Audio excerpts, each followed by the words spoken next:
Yahoo News, 2nd of February 2023, Chinese overfishing in the Indian Ocean leads to capturing of some species between local and EU interests.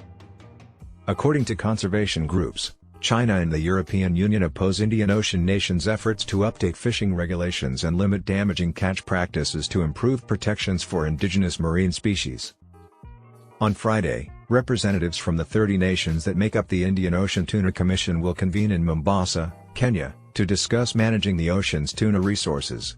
Kenya wants a limit on gadgets and more transparency over tuna fishing. At the same time, India intends to ban the use of high-tech machines to gather enormous numbers of marine life. However, it appears that the EU and China, which employ the fishing techniques other nations seek to restrict, would resist the measures. According to Bloom, a humanitarian group in Paris dedicated to ocean conservation, the EU should re-evaluate its position and support calls for marine life protection from other nations in the region. The scientific director of Bloom, Frédéric Lamonnac, urged the EU and China to change their previous colonial stance on the distribution of quotas.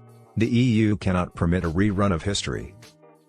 Over 100 environmental protection organizations have demanded an end to the widespread stock depletion and harm to marine life by commercial fishing practices that catch enormous quantities of tuna. Vacuuming millions of young tuna is not acceptable, said Nirmal Jeevan Shah, an ecologist from Seychelles. When the ocean is valued less than a tuna can, what kind of society do we live in? The Global Tuna Alliance states that the yellowfin tuna in the Indian Ocean is currently considered overfished.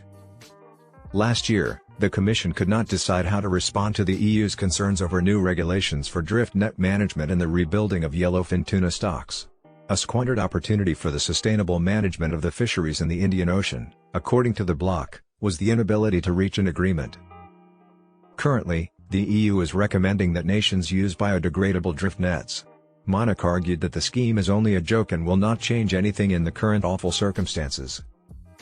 The Associated Press contacted the IOC delegation of the bloc for comment. Officials from member nations are set to speak in Mombasa till Sunday.